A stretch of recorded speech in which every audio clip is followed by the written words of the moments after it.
The morning shift at the Andromeda Coalition research station began like any other. Dr. Hyun-ji Kim sat in the cafeteria, enjoying her third cup of coffee while reviewing data on her tablet. Around her, dozens of alien researchers from different species moved through their breakfast routines. The Quarians, with their crystalline skin, refracted the artificial lighting. The Ixians floated rather than walked. The Velcorians lumbered past with their massive frames. Hyunji had worked here for 2 years now, and barely noticed the differences anymore.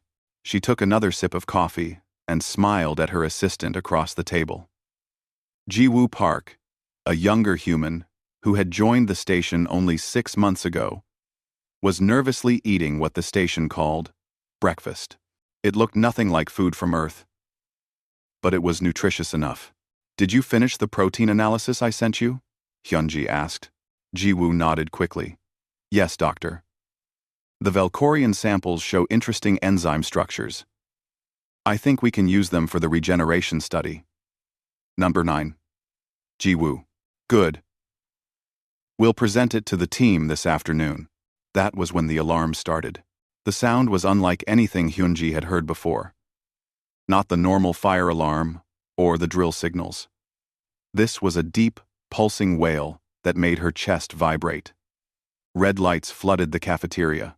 Every alien in the room immediately stopped what they were doing. Several species made sounds of distress in their native languages. Hyunji set down her coffee cup calmly. "That's new." Ji-woo looked terrified. "What's happening?" Before Hyunji could answer, the doors burst open. Commander Velthar, the head of station security, entered with a full squad of armed guards. The Quarian's crystalline face showed no emotion, but his voice was sharp and cold. "Nobody move. Initiate full lockdown protocol." The guards spread throughout the cafeteria. They carried weapons, Hyunji recognized as plasma suppressors, normally reserved for the most dangerous containment breaches. Her scientific mind noted this with interest. What could possibly require that level of response? Velthar pulled out a handheld device. It looked like a scanner of some type. He activated it and swept it across the room. The device remained silent as it passed over the Ixians, the Velcorians, the Silenthians. Then it reached the human section of the cafeteria. The scanner screamed. Every guard in the room immediately pointed their weapons at Hyunji and Ji-woo. Hyunji noticed they were specifically aimed at her, not her assistant. She raised one eyebrow. "Commander Velthar, what's this about?" The Quarian commander approached slowly, keeping the scanner pointed at her. "Do not activate any devices. I'm just sitting here drinking coffee. Our security probe has detected a forbidden energy signature emanating from your position. The energy classification is void energy. Level catastrophic. This energy type is banned by coalition law under penalty of immediate termination and planetary quarantine." Hyunji blinked. She looked down at herself, then back at the commander. "Void energy? Really? This is not a joke, Dr. Kim. Void energy has destroyed 3 major civilizations. The Prekthans vanished entirely. The eldest convergence destroyed their own sun. The Harmonics turned their homeworld into a spatial anomaly that still exists as a hazard to navigation. We take this threat with absolute seriousness." Hyunji picked up her coffee cup and took another sip. Several guards made aggressive sounds. She ignored them. "Oh, that old trick?" she said. "You guys are still worried about that?" The cafeteria went completely silent. Even the alarms seemed to pause. Commander Velthar's crystalline face somehow managed to look shocked. "What did you just say?" "The quantum field manipulation thing." "Yeah. We figured that out a while back. It's pretty basic once you understand the mathematical foundations." She gestured with her coffee cup, and several guards flinched. "Because our neural activity naturally interacts with local quantum fields. It's just how our brains work after the modifications." "Modifications?" Velthar's voice dropped to barely a whisper. "From the education programs. All humans go through them as children." Hyunji noticed Ji-woo had gone very pale. "Ji-woo, You okay? Rum. The younger human shook his head quickly. Doctor, I don't think they know about the programs. Really? Hyunji looked genuinely surprised. Huh. I thought the coalition had full access to our educational system documentation. We submitted everything during the membership application process. Ambassador Rath, a senior Ixian diplomat, floated into the cafeteria. His tentacled form moved with urgent speed. Commander, what is the nature of this emergency? Velthar never took his eyes off Hyunji. Ambassador, the human researcher is emitting void energy. Active, uncontained, catastrophic level void energy. 8. Rath's skin color shifted through several shades of purple, which Hyunji knew indicated extreme distress. That's impossible. No biological organism can contain void energy without immediate molecular dissolution. And yet, Hyunji said calmly, here I am, still very much molecularly intact. How? Rath floated closer but kept a careful distance. How are you not dead? Hyunji thought about how to explain it. She had grown up with quantum field manipulation, the same way she had grown up with mathematics and reading. It was just part of normal education on Earth. Every human child learned the basics by age 10. By 12, they could perform simple manipulations. By 15, it was as natural as breathing. It's not really that complicated, she began. You just need to understand the relationship between consciousness and quantum probability fields. Human neural patterns naturally create small perturbations in local spacetime. We learned to amplify and direct those perturbations through mathematical frameworks. Once you establish the proper equations in your mind, the quantum foam responds predictably. She could see from their faces that she was not making this better. Listen, she tried again. Think of it like learning to swim. At first, water seems dangerous. You could drown, but once you understand buoyancy and how to move your limbs properly, it becomes second nature. Void energy, or what we call quantum field manipulation, is the same thing. It's dangerous if you don't know what you're doing. But with proper training and safety protocols, it's perfectly safe. Commander Velthar made a gesture. The guards moved closer. Dr. Kim, you are under arrest for possession and use of forbidden technology. You will be placed in maximum containment until the council determines what to do with you. This seems like an overreaction. 3 civilizations, Doctor. 3 entire species extinct, or worse, because of what you're claiming to control. Hyunji sighed and stood up. The guards immediately tensed. She raised her hands in a peaceful gesture. Okay. I'll come quietly. But can I at least finish my coffee? No.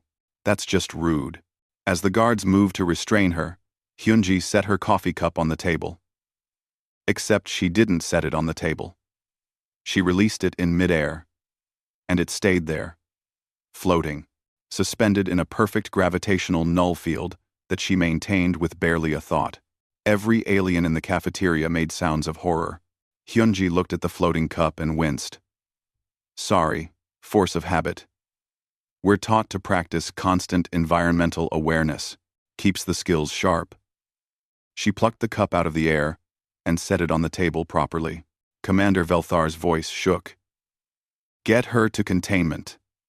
Now. Full suppression field. Maximum isolation. The guards surrounded Hyunji. She didn't resist as they attached restraints to her wrists. The restraints were designed to interrupt neural signals and prevent any unauthorized use of technology or abilities. She found them mildly uncomfortable but not particularly effective. Her quantum field manipulation didn't work through her hands anyway. It was a mental process. As they led her out of the cafeteria, Jiwoo called out, Doctor, what should I do? Finish the protein analysis, Hyunji called back. And maybe send a message to Earth. Let them know the coalition just discovered our homework assignments. The guards pulled her through the doorway.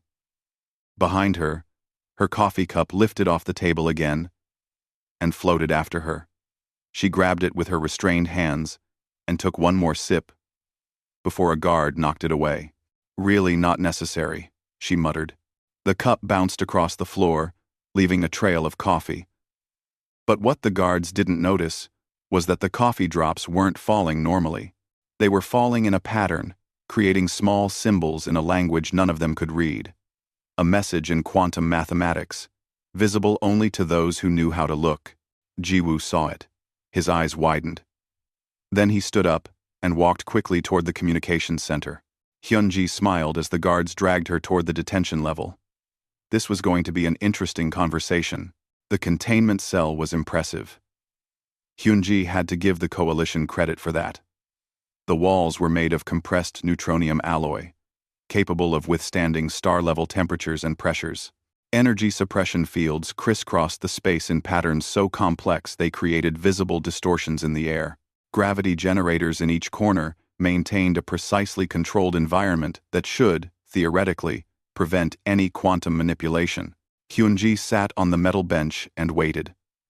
She had been here for 3 hours now. Her scientific mind cataloged all the containment measures, while her more practical side wished she had grabbed one more cup of coffee before getting arrested. The door opened with a hiss of pressurized air. An ancient Valkorian entered, moving with the careful dignity of someone who had seen too many centuries. His massive form barely fit through the doorway. His eyes were dark and knowing. "Dr. Kim." His voice rumbled like distant thunder. "I am Inquisitor Thane. I have been asked to determine whether you represent a threat to the Coalition and all its member species." "That's a bit dramatic, is it?"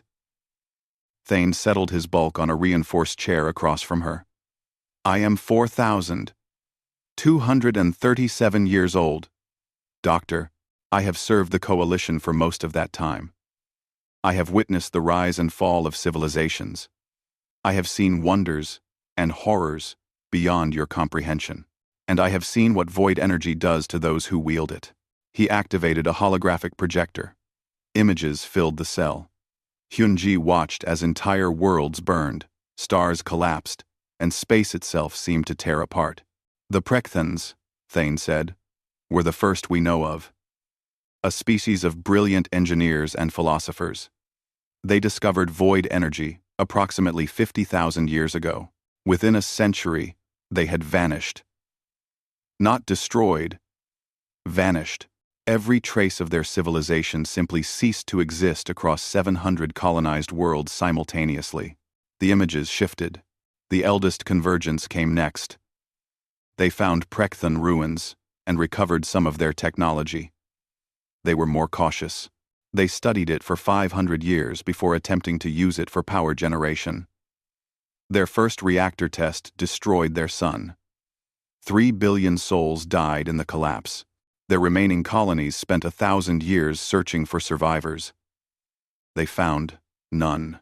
More images. A planet that looked wrong, like reality had been folded incorrectly around it. The harmonics were artists and mathematicians. They believed they could control void energy through pure calculation. They were partially correct. They maintained stable manipulation for 17 years. Then one of their greatest scientists made a single error in her equations during a public demonstration. Their homeworld transformed into what we now call the singing anomaly. It still exists. Ships that get too close report hearing music and mathematics mixed together. Some ships never leave. We've declared it permanently off limits. Thane deactivated the projector. "Now tell me, Dr. Kim, why should I believe humanity has succeeded where 3 brilliant civilizations failed catastrophically?" Hyunji had watched the images carefully. Her scientific training had automatically analyzed what she saw. Did any of these species establish quantum foam stabilization fields before attempting large-scale manipulation? 1. Thane blinked his massive eyes. "What? Quantum foam stabilization. It's the first thing you have to do. The underlying structure of space-time is constantly fluctuating at the Planck scale. If you try to manipulate quantum fields without first establishing a stabilization framework, you get cascade reactions. Like building a house on water without a foundation. I don't understand. Okay, simpler explanation. Hyunji stood up and walked to the center of the cell. The guards outside tensed. Imagine you want to carve a piece of wood. If the wood is soft and unstable, your knife will slip and cut unpredictably. But if you first treat the wood to make it firm and stable, you can carve precisely. That's what foam stabilization does. It temporarily firms up the local quantum structure so you can work with it safely. And humanity discovered this? We had to. We nearly destroyed ourselves 12 times, learning to control quantum field manipulation. Each near catastrophe taught us something new. The foam stabilization breakthrough came after the New Lagos incident in 2387. That one almost collapsed the Earth's moon into a quantum singularity. Thane's expression showed horror. You almost destroyed your own moon? Almost. But we didn't, and we learned from it. That's kind of humanity's whole thing. We fail spectacularly, then we learn from the failure and try again. We're very stubborn that way. Before Thane could respond, the cell's communication system activated. A holographic screen appeared, showing a middle-aged human man with graying hair and an expression of deep concern. Inquisitor Thane, this is Dr. Sung-Min Lee, calling from Earth. I'm the director of the Terran Quantum Research Institute. I understand you have Dr. Kim in detention. Dr. Lee, Thane acknowledged. Yes. She was detected, emitting catastrophic levels of void energy. Sung-Min rubbed his temples. Okay, that's going to require some explanation. First, we don't call it void energy. We call it quantum field manipulation, or QFM. Second, what your scanners detected is probably just Hyunji's baseline neural activity. Baseline? All humans emit a certain level of quantum field interaction. It's part of our neurology now.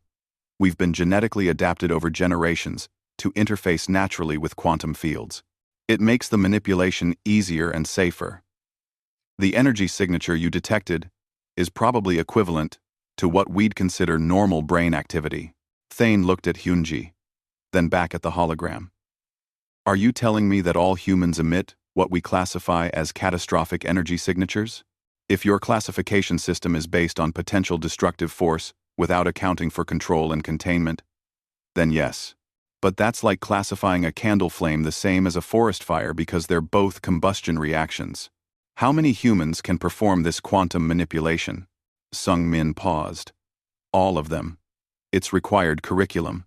Students start learning the theoretical foundations at age 6. Practical manipulation begins at age 10. By age 14, every human student can perform basic quantum field operations. It's as fundamental as mathematics or language. The cell went very quiet. Thane seemed to be processing this information with great difficulty. Sung-Min continued. I'm sending you our standard educational materials. You'll find complete curricula for ages 6 through 18, safety protocols, emergency containment procedures, and about 400 years of research data. We've been very thorough about documenting everything. A data package appeared on Thane's personal device. He opened it and scrolled through the contents. His eyes grew wider with each page. This is a children's textbook, he said slowly, for 10-year-olds. It contains mathematical frameworks for manipulating the fundamental structure of reality. Chapter 3 covers quantum foam stabilization, Hyunji offered helpfully. That's where most students start to really understand the concepts. Thane looked up at her. What else can you do? Hyunji shrugged. Depends on the application. Basic stuff includes localized gravity manipulation, molecular restructuring, dimensional folding, temporal dilation fields, and energy matter conversion. Most humans use it for everyday tasks. Transportation, construction, cooking, entertainment. Cooking, quantum ovens are very efficient. You can cook food by directly exciting molecular bonds. Cuts the time in half, and the food tastes better. Thane stood abruptly. I need to convene an emergency council session. Dr. Lee, Can you travel to this station? I'm already en route. I'll arrive in 6 hours. Good. Dr. Kim, you will remain in containment until the council determines how to proceed. Can I at least get something to read? It's boring in here. Thane considered this. What would you like? Do you have any physics journals? Or maybe some fiction? I'm not picky. The Inquisitor made a sound that might have been a laugh or a groan. I will see what can be arranged. But Dr. Kim, understand this. The Coalition has feared void energy for 50,000 years. 3 civilizations have fallen to it. You are asking us to believe that humanity has mastered it so completely that you teach it to children. That is a terrifying claim. R1. I understand, Hyunji said seriously. And I'm not trying to be flippant about your fears. I've seen the historical records now. I understand why you're scared, but fear without understanding doesn't help anyone. Let us show you how we do it. Let us teach you the safety measures we learned through hard experience. Knowledge should be shared, not hidden. Thane studied her for a long moment. Perhaps. But first, the council must decide if humanity itself represents a threat. He left the cell. The door sealed behind him with multiple locking mechanisms engaging. Hyunji sat back down on the bench and sighed. This is going to be a long day, she muttered to herself. Then, just to see if she could, she gently manipulated the local quantum field to create a small pocket of altered time flow around herself. Nothing dramatic. Just enough to make time pass slightly faster for her relative to the outside universe. It was a meditation technique human students learned to help with boring situations. Outside the cell, the guards monitoring her vital signs suddenly saw all her biological rhythms accelerate by a factor of 2. Alarms started blaring again. Hyunji quickly released the temporal field. Sorry, she called out. Just practicing. Won't happen again. The alarms stopped. The guards looked at each other with expressions of profound unease. Inside the cell, Hyunji made a mental note to be more careful. The Coalition clearly wasn't ready for casual temporal manipulation. She would have to stick to less obvious techniques. She closed her eyes and began running through meditation exercises, carefully keeping her quantum field manipulation purely internal. No need to scare the guards any more than necessary. 6 hours until Dr. Lee arrived. 6 hours until the council session. 6 hours to figure out how to explain 400 years of human scientific development to species who still thought quantum manipulation was forbidden death magic. It was going to be an interesting conversation indeed. The Coalition Council chamber was designed to impress. A massive circular room with seating for representatives from 47 different species. All arranged in ascending tiers that reached toward a domed ceiling, displaying real-time star maps. Hyunji had seen images of this chamber before, but had never expected to stand in its center as what essentially amounted to a defendant. She stood in a containment field in the middle of the chamber floor. The field was more sophisticated than the one in her cell, capable of adapting to multiple types of energy signatures. Around her, representatives from dozens of worlds watched with expressions ranging from curiosity to open hostility. Counselor First Mara, a Silenthian with flowing crystalline appendages, presided from the highest seat. Her voice resonated through the chamber, with natural authority. This emergency session has been convened to address a matter of coalition security. Dr. Hyunji Kim, of Earth, stands accused of wielding void energy, a forbidden practice under coalition law. Humanity claims this energy manipulation is common among their species. We are here to determine the truth of this claim and decide what actions the coalition must take. Dr. Sung-Min Lee stood beside Hyunji's containment field. He had arrived an hour ago and spent that time in heated discussion with various council members. Now he addressed the full assembly. Counselor First Mara, honored council members, I appreciate the gravity of this situation. Your fears regarding what you call void energy are well-founded, based on historical precedent. However, I believe there has been a fundamental misunderstanding about the nature of human quantum field manipulation. A Velkorian counselor stood There can be no misunderstanding about death and destruction. 3 civilizations fell to void energy.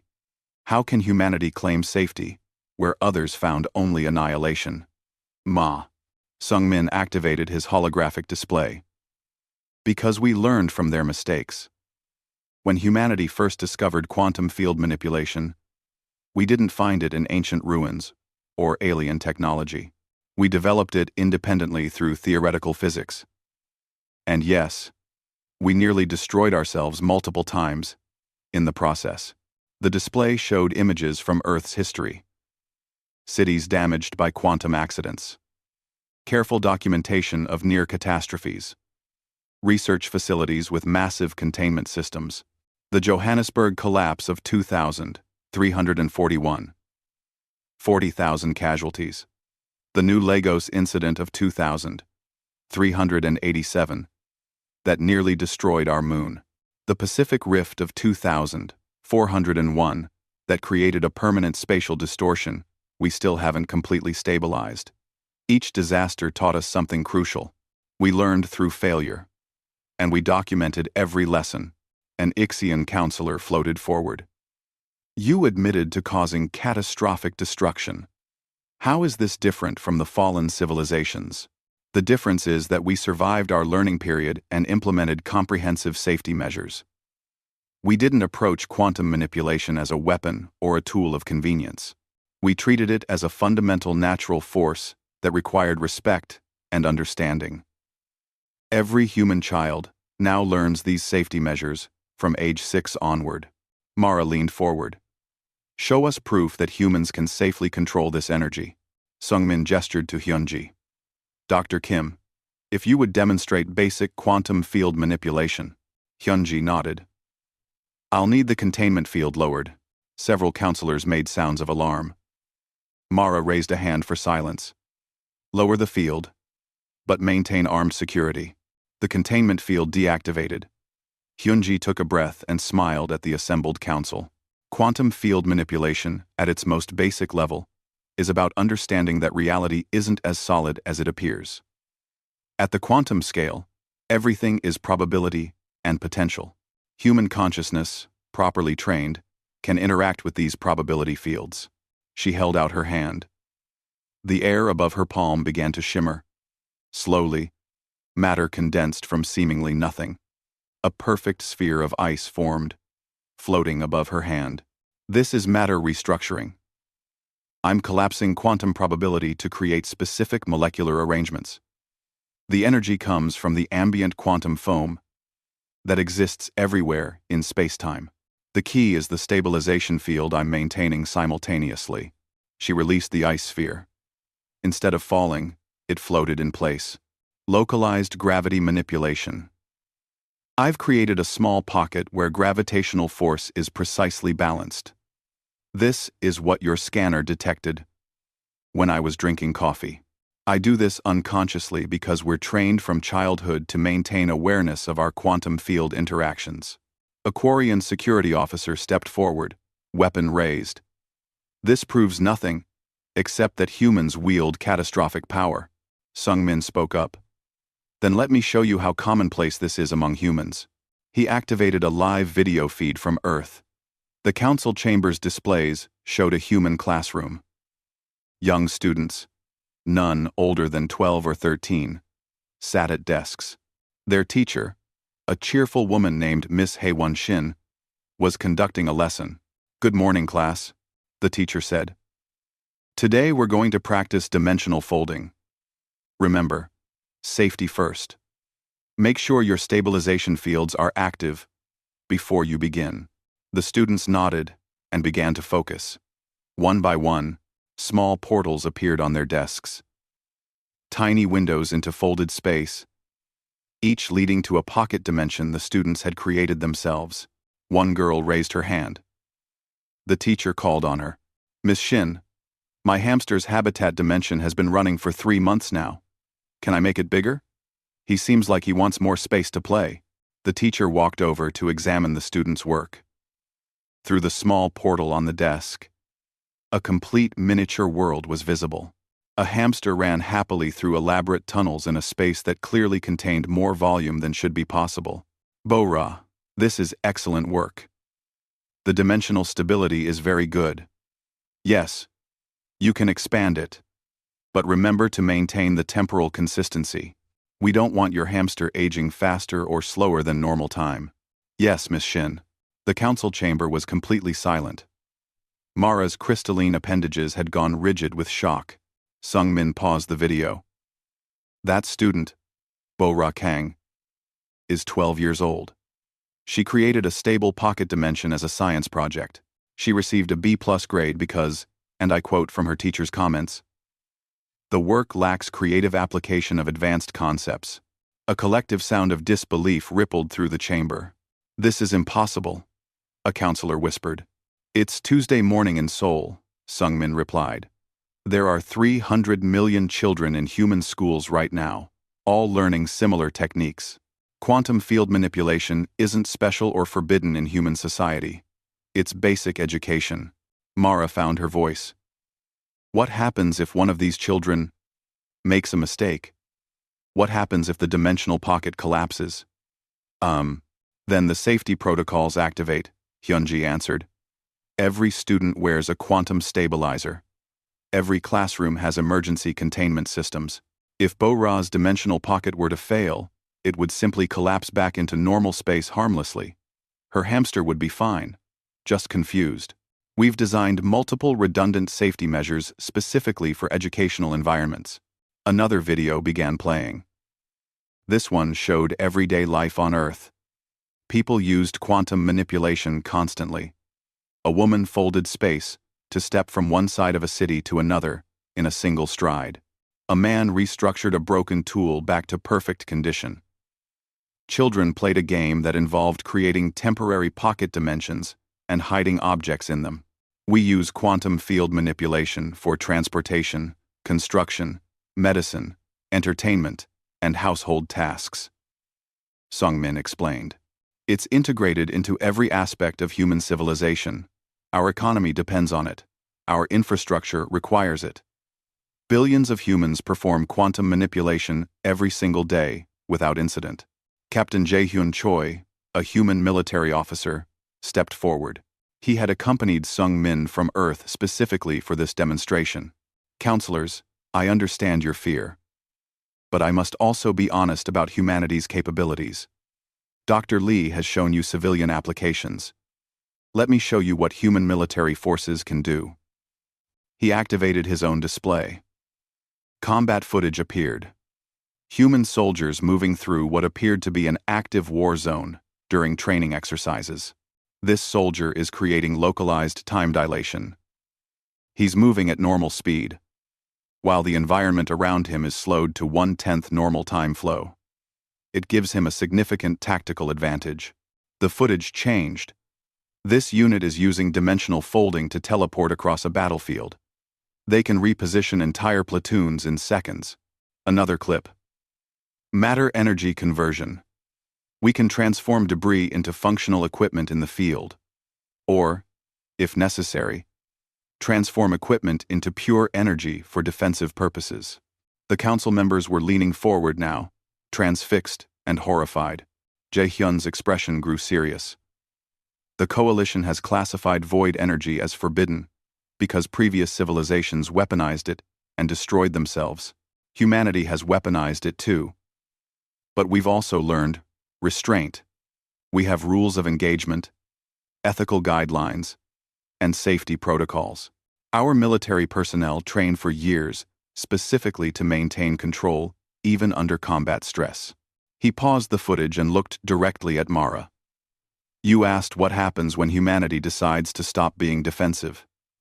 Counselor, that question itself reveals a misunderstanding. Humanity doesn't avoid aggression because we lack capability. We avoid it because we've seen what quantum weapons can do to our own people. We've buried the casualties of our learning period. We know the cost of recklessness." The chamber fell quiet. Mara consulted with other senior counselors in whispered conversation. Finally, she spoke. "Humanity claims to have mastered what destroyed 3 civilizations. You've demonstrated capabilities that exceed our most advanced technologies. You've shown us children performing feats our greatest scientists call impossible. And you've revealed military applications that frankly terrify this council. She paused, her crystalline form reflecting the starlight from the dome above. The question before us is no longer whether humanity possesses void energy. Clearly, you do. The question is, what the coalition should do about it. Some counselors argue for immediate quarantine of all human worlds. Others suggest we have no choice but to accept humanity's membership under current terms. Still others wonder if we should ask humanity to teach us these techniques. Sungmin stepped forward. Counselor Mara, humanity seeks only peaceful cooperation with the coalition. We've shared our technology freely, our knowledge openly. We're willing to teach any species who wants to learn quantum field manipulation, but only through proper educational channels. The techniques require years of training, starting with theoretical foundations. There are no shortcuts. And if we refuse to learn, if we maintain the prohibition on void energy, then we'll respect that decision. Humans will simply continue using quantum manipulation among ourselves. But I would encourage you to reconsider. This technology, used properly, could benefit every coalition species. Medical applications alone could extend lifespans and cure diseases. Construction applications could help terraform worlds. The potential for good is enormous. Mara nodded slowly. This council will deliberate on these matters. Dr. Kim, you are released from containment pending our decision. Humanity's coalition membership status is under review. As the session ended, Hyunji walked over to Sungmin. Don't celebrate yet. Half the council wants to quarantine Earth. The other half wants to militarize against us. C. B. 1. And the third half? Sungmin smiled slightly. There is no third half. That's my point. We've given them an impossible decision. They can't quarantine us because we're too advanced. They can't fight us because we're too powerful. They have to accept us as equals, or they'll fear us forever. Hyunji looked up at the star map on the dome. Thousands of worlds, hundreds of species, all united in the coalition, and now, all afraid of one small blue planet where children created pocket dimensions for their pets. Then we'll have to teach them not to be afraid, she said quietly. Far above, the stars continued their eternal dance, uncaring about the politics of the species that lived among them. The coalition archives existed in a space that was difficult to describe. Not quite a building, not quite a dimension. The archives occupied a carefully maintained pocket of folded reality where information could be stored in its purest form. Hyunji walked through corridors that seemed to extend forever in every direction, lit by a sourceless light that simply existed. Beside her, Keeper Null floated silently. The ancient AI was one of the oldest entities in coalition space, created by a species that had vanished 10 million years ago. Its form was constantly shifting geometric patterns that hurt to look at directly. You seek information about the Prekthans. Keeper Null's voice came from everywhere and nowhere. Few request access to those records. The data is incomplete and disturbing. I need to understand why they failed, Hyunji said. 3 civilizations tried to use quantum field manipulation, and all 3 were destroyed. But humanity succeeded. Why? An excellent question. One the coalition has been asking since we detected your species 800 years ago. Hyunji stopped walking. What did you just say? Keeper Null's geometric form pulsed with something that might have been amusement. The coalition has known about human quantum field manipulation for 8 centuries. We detected the first successful human experiments in 2247 CE. The council debated intervention for decades. And decided to do nothing? We decided that observation was safer than interaction. Every previous contact with void energy-using species had ended in catastrophe. The council chose to monitor humanity from a distance, waiting to see if you would destroy yourselves as others had. Hyunji felt a surge of anger but pushed it down. You let us develop in isolation because you were afraid. Fear is a logical response to existential threat. Come, I will show you what we know. They entered a chamber filled with holographic displays. Data streamed through the air in patterns of light and sound. Keeper Null activated a specific sequence, and the history of the Prekthans unfolded before them. The Prekthans were brilliant, Keeper Null began. Masters of engineering and mathematics. They discovered quantum field manipulation approximately 50,000 years ago through pure theoretical research. Their first experiments were successful. Small-scale manipulation with no casualties. They were careful, methodical. The displays showed Prekthan researchers working in elaborate facilities. Their forms were vaguely humanoid, but with additional limbs and sensory organs humans lacked. For 20 years, they achieved stable manipulation.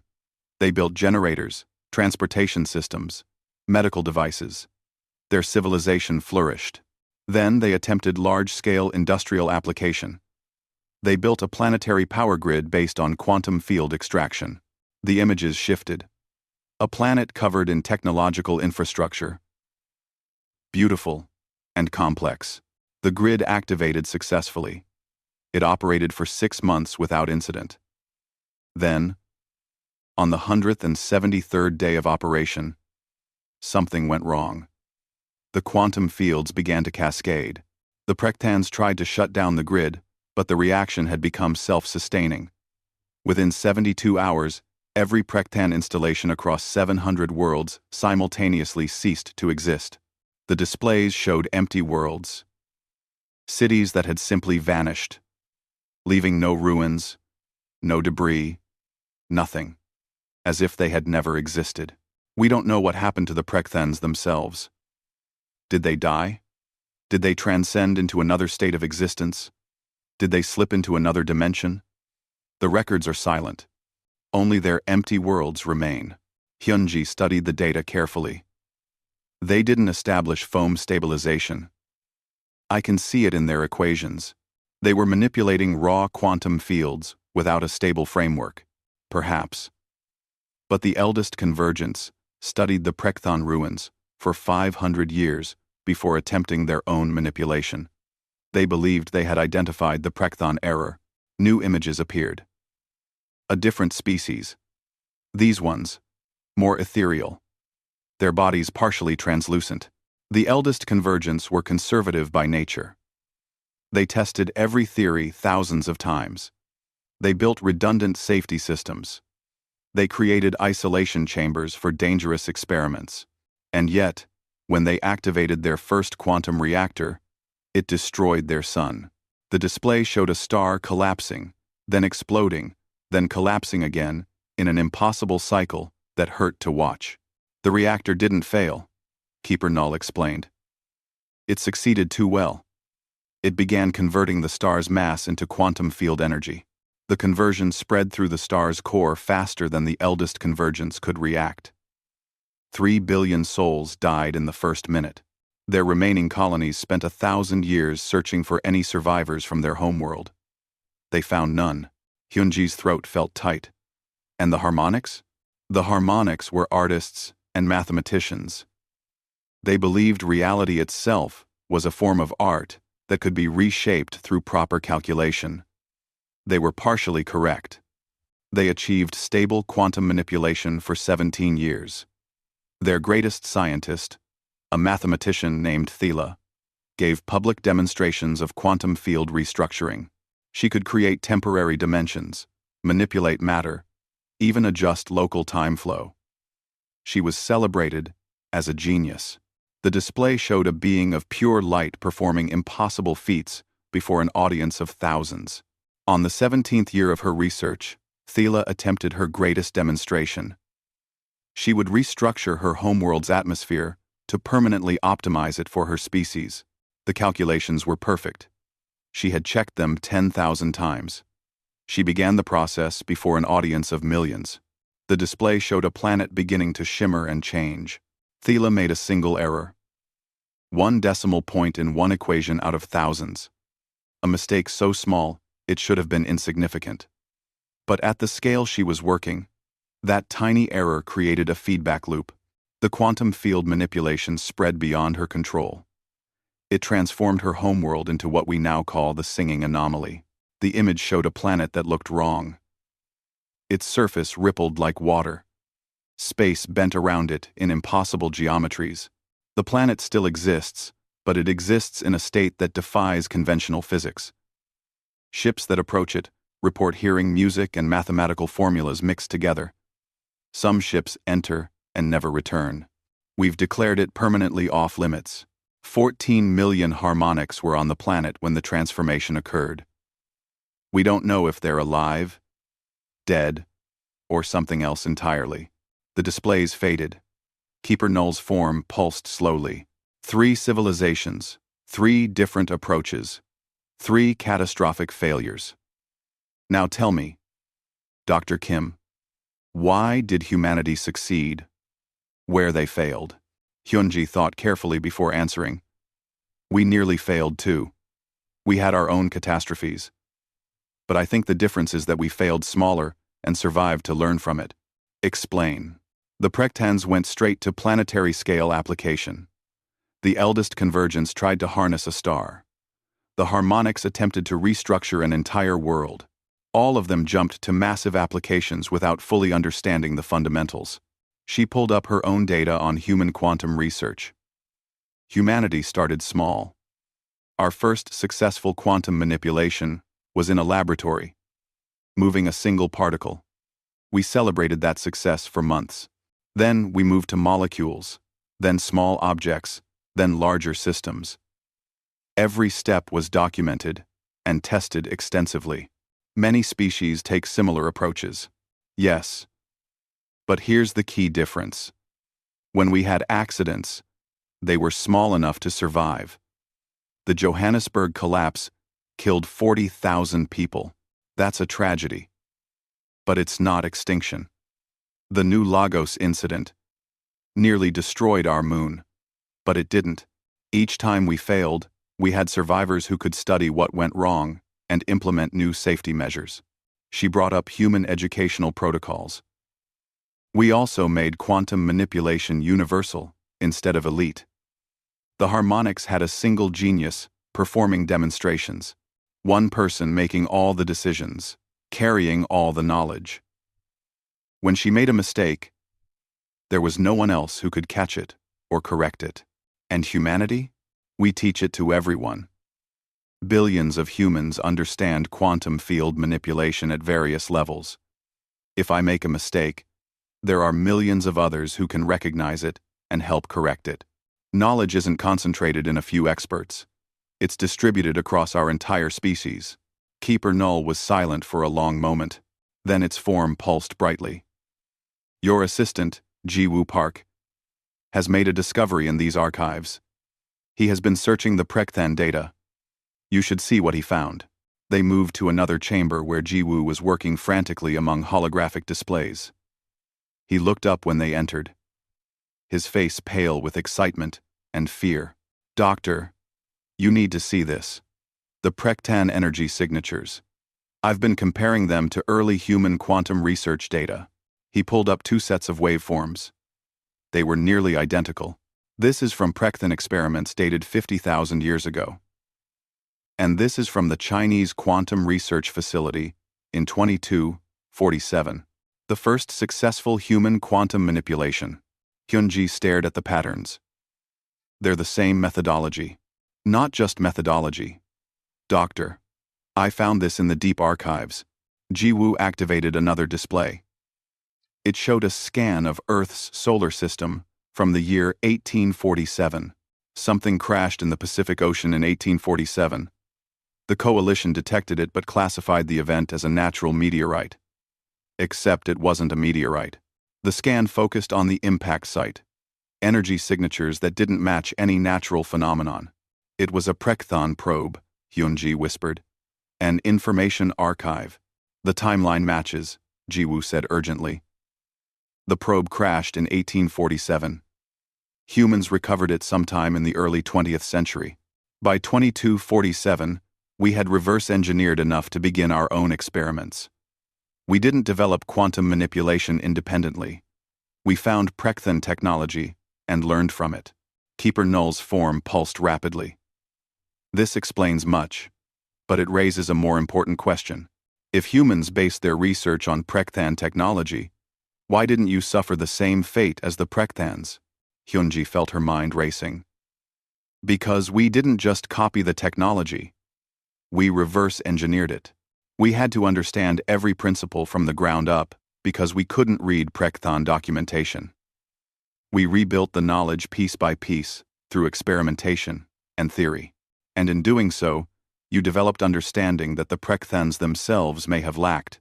They might have been using technology they inherited from an even older source, Jiwoo added.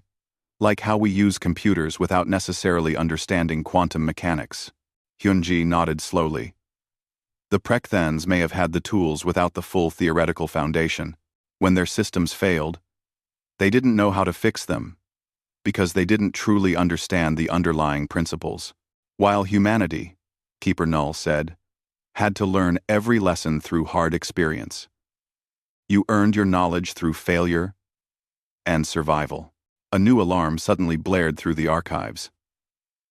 Keeper Null's form spiked with sharp geometric patterns. Long-range sensors have detected an unauthorized quantum field signature. High intensity, unstable pattern, not human origin. Hyunji felt her blood run cold. Where? Contested space near the Krinathi border. The energy signature is rapidly increasing. Pattern analysis suggests it's similar to the Prekthon cascade that destroyed their civilization. Someone else has found Prekthon technology, Jiwoo said quietly. And they don't have 400 years of safety training, Hyunji added. Keeper Null's form flickered. The council is being convened. Captain Jae-hyun Choi's vessel is the closest human ship in range. The coalition fleet is mobilizing. Hyunji looked at Jiwoo. How long do we have? Based on the rate of energy increase, the cascade will reach critical mass in approximately 6 hours. If it goes critical, the reaction will spread through local space, destroying everything within 40 light years. 40 light years. How many inhabited systems? 14. 14 systems. Billions of souls. Hyunji felt the weight of that number settle on her shoulders. We have to stop it, she said. The coalition has no technology capable of interacting with quantum field cascades, Keeper Null replied. They will evacuate what populations they can and establish quarantine perimeters. But we can do something, Jiwoo said, looking at Hyunji. Humans can manipulate quantum fields. Hyunji was already moving toward the exit. Contact Captain Jae-hyun. Tell him to prepare for immediate quantum field intervention. And get me a direct line to the council. They need to authorize human forces to enter the crisis zone. They may not. They will.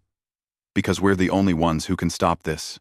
As they ran through the archives, Hyunji's mind was already calculating stabilization equations, planning containment strategies, considering all the ways this could go wrong. Somewhere in contested space, someone had found ancient technology and unleashed forces they couldn't control.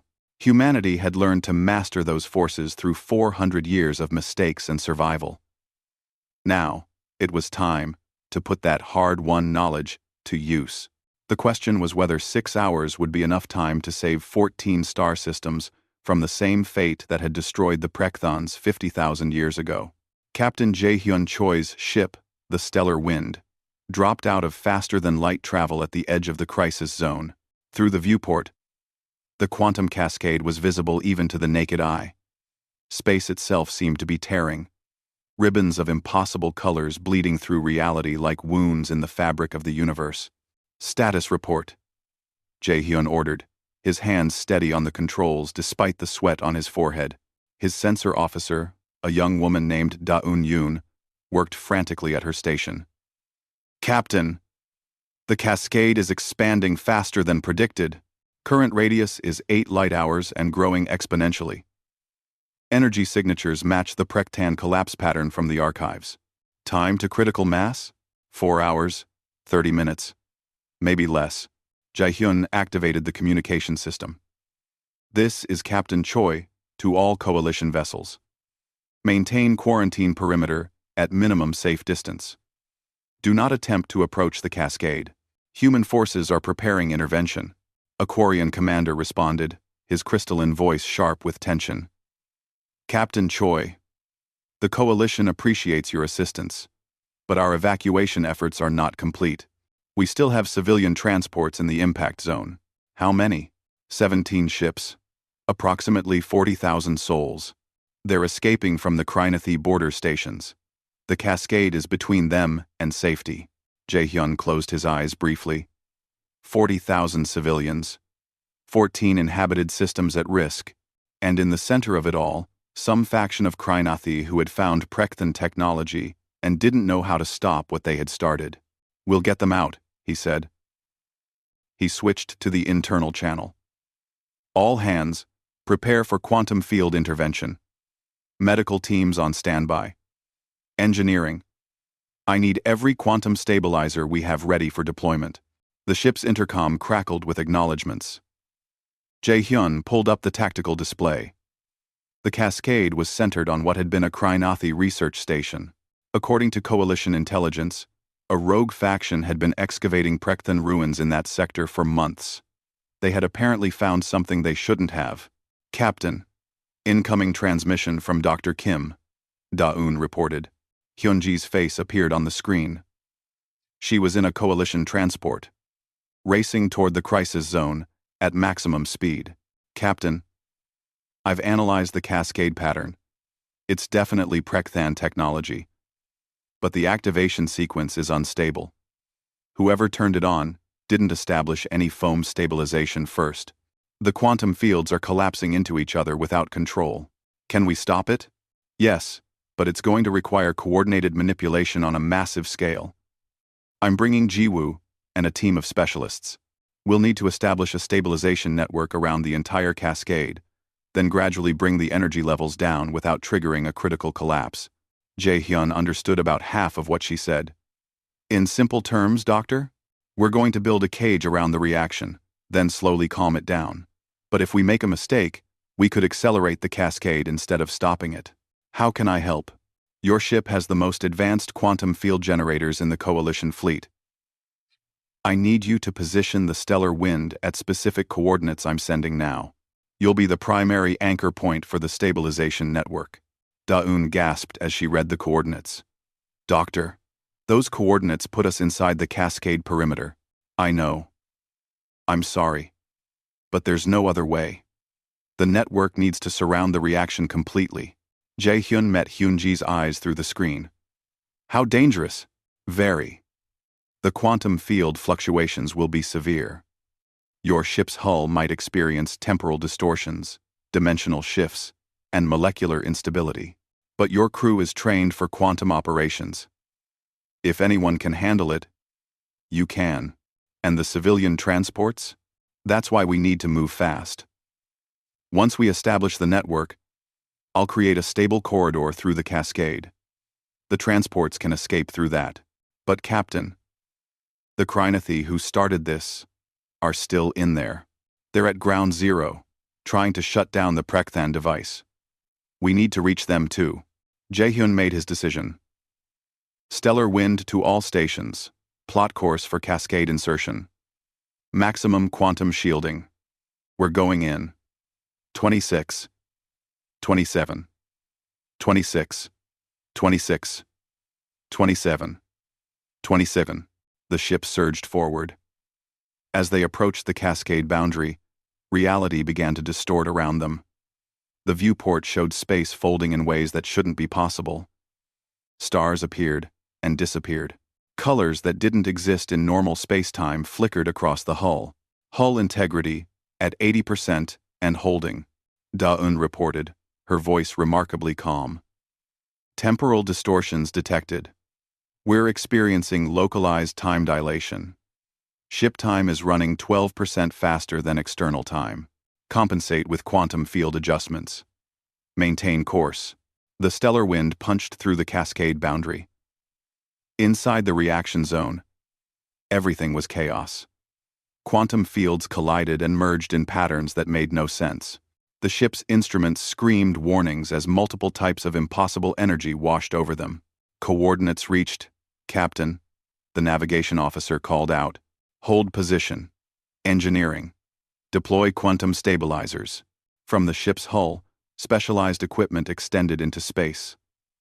Each stabilizer was a masterpiece of human engineering, capable of generating precisely controlled quantum fields across vast distances. They activated one by one, creating points of stability in the chaos.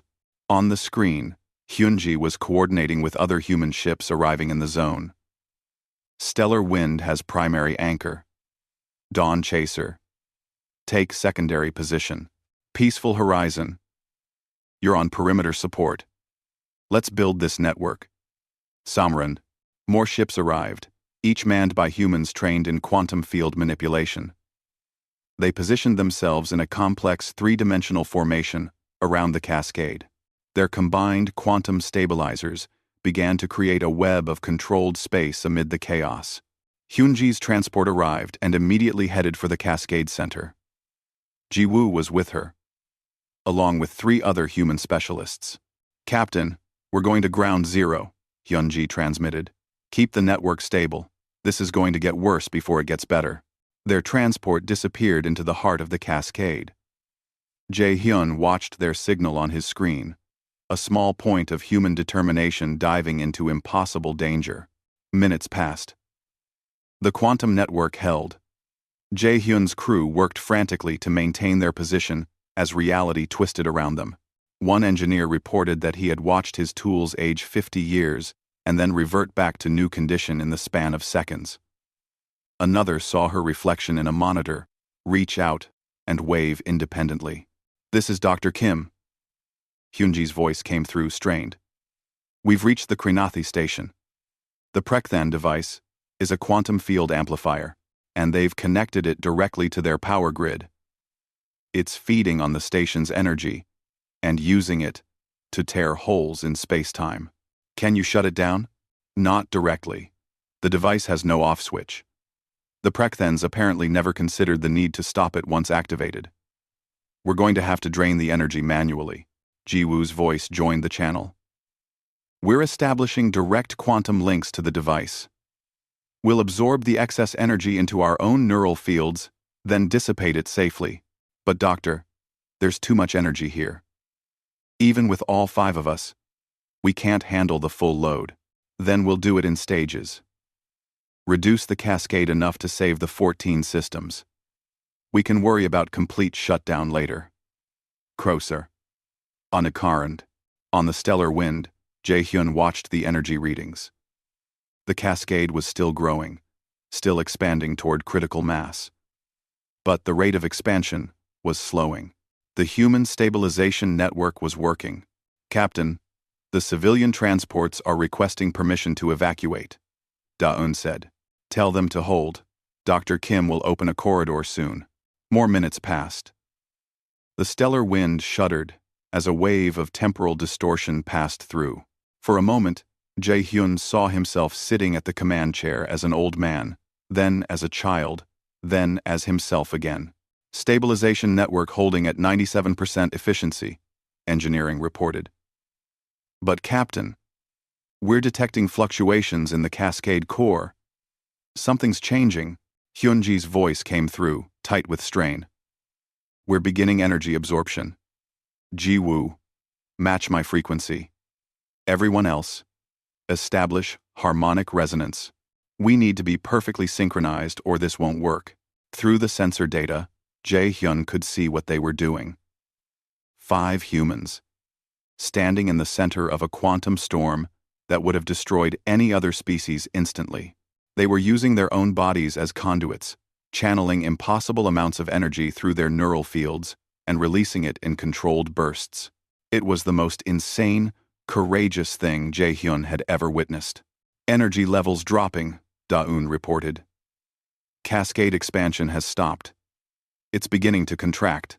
Civilian corridor opening, another officer called. Dr. Kim is creating a stable path through the cascade.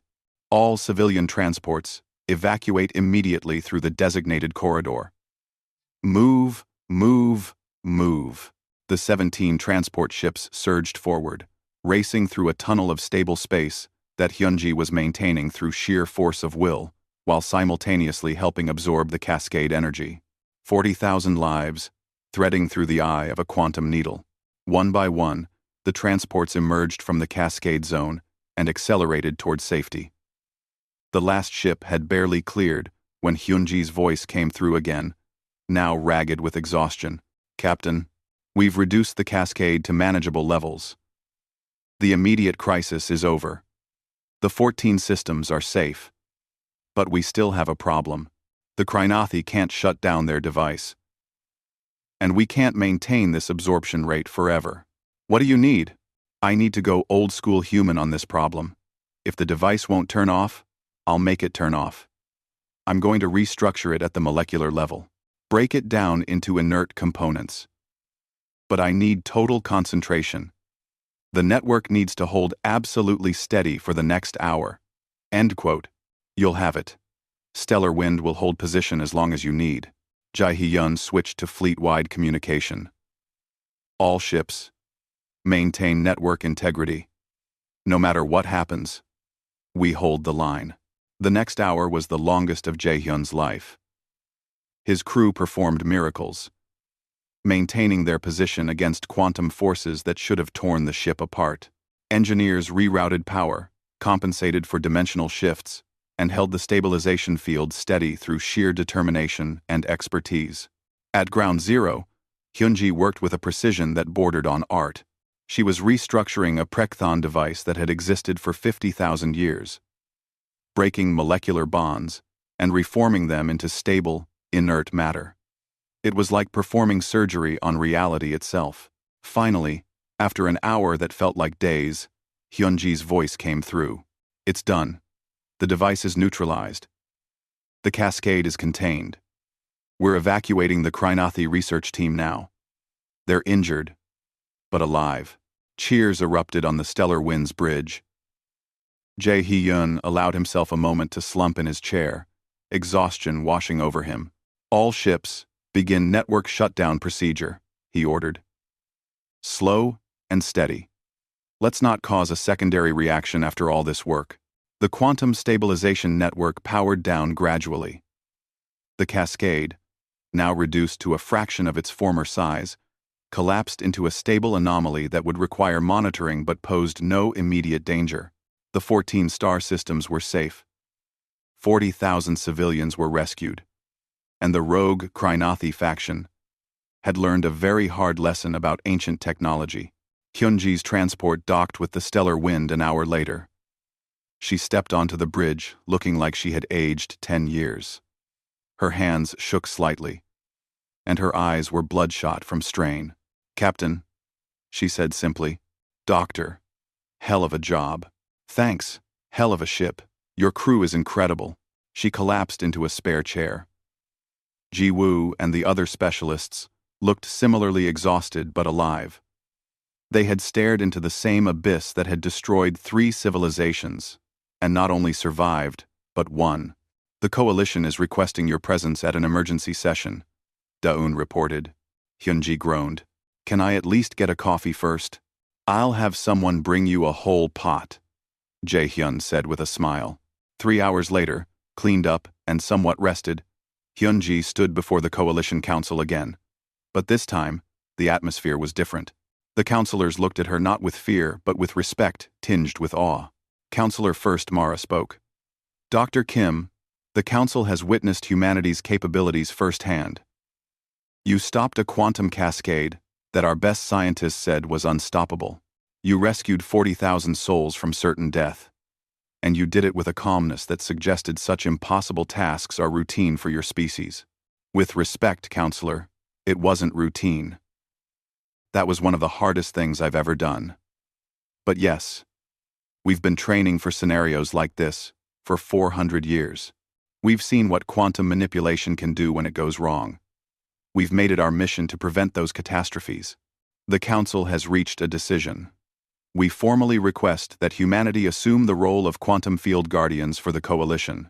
Your species will have the authority and resources to respond to any quantum-related crisis throughout Coalition space. Hyunji shook her head. With respect, we decline that specific role. We don't want to be your only defense against quantum threats. Instead, we propose something else. She activated a display showing an educational curriculum. We want to teach any Coalition species that wants to learn quantum field manipulation. We'll teach them.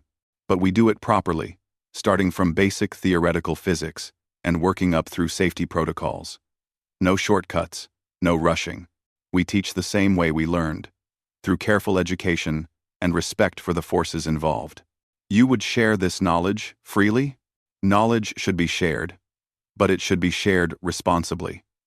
We'll establish the Institute for Responsible Quantum Field Manipulation. Any species can send students, but those students will start with 6th grade human physics and work their way up. It might take years. Some species might never develop the neural structures needed for direct manipulation. But they'll understand the principles. And understanding is its own protection. Mara was silent for a long moment. Then she stood. The Coalition accepts your proposal. We will provide resources and facilities for this institute. And Dr. Kim, we apologize for our initial response to your presence. We let fear override reason. You had good historical reasons for that fear. But fear without understanding is just paralysis. We'd rather help you understand. One question remains. Another counselor spoke up. The Krynothi faction that started this crisis. What should be done with them? In quote. Hyunji considered. They made a terrible mistake, but they thought they were trying to help their people. They didn't know what they were activating. I recommend they become the Institute's first students. Let them learn from their mistake. Turn this near catastrophe into a teaching moment. The council deliberated and agreed. 2 weeks later, Hyunji stood in a classroom at the newly established institute. Before her sat representatives from 23 different Coalition species. They looked nervous, uncertain, and very young. At the back of the class, 3 Krynothi researchers sat quietly, humbled by their recent experience. Welcome, Hyunji began, to Introduction to Quantum Field Theory. This is a 6th grade level human class, which means we're going to start with the absolute basics. Before anyone manipulates so much as a single quantum, you're going to understand the mathematics, the physics, and most importantly, the safety protocols. She smiled at their nervous faces. Quantum field manipulation isn't forbidden. It's not magic. It's not a weapon or a tool. It's just physics. Dangerous physics, yes, but still just physics. And anything that follows rules can be understood, controlled, and safely used. She held out her hand. A small sphere of light appeared above her palm. Perfectly stable, perfectly controlled. By the end of this program, some of you will be able to do this. Others might never develop the ability. But all of you will understand how it works. You'll know the dangers. You'll know the safeguards. You'll know what the Prekthens didn't know, what the eldest convergence missed, what the harmonics overlooked. The sphere of light dissolved back into ambient energy. Now, who wants to start by learning about quantum probability fields? Every hand in the room slowly went up. Outside the classroom window, ships from a dozen different species orbited the Institute station. In the council chambers, leaders debated the implications of this new age of shared knowledge. In research facilities across Coalition space, scientists began to study human educational materials with fascination and hope. And on Earth, in thousands of schools, human children continued their lessons in quantum field manipulation, still treating it as casually as mathematics or history. Because that was what it was to them. Just another part of the universe to understand and respect. Counselor First Mara stood in her private chambers, looking out at the stars. Behind her, a holographic recording played on repeat.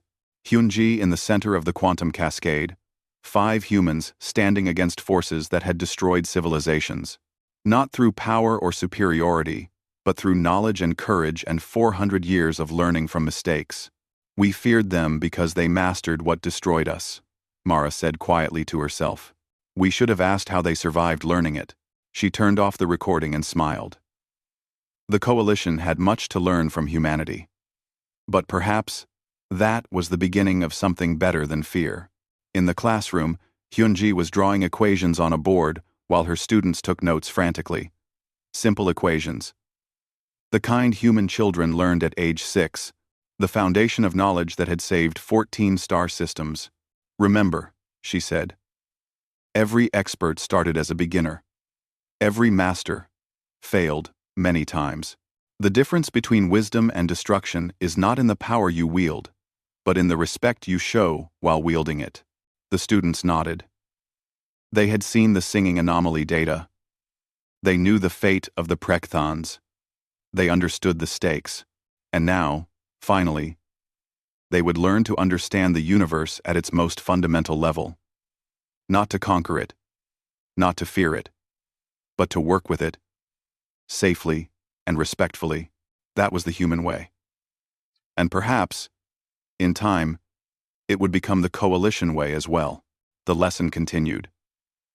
The universe turned, and somewhere in the quantum foam that underlay all reality, possibilities collapsed into actualities, guided by the conscious will of beings who had learned to speak the language of existence itself. It was just another day, just another class, just physics. But it was also the beginning of a new age.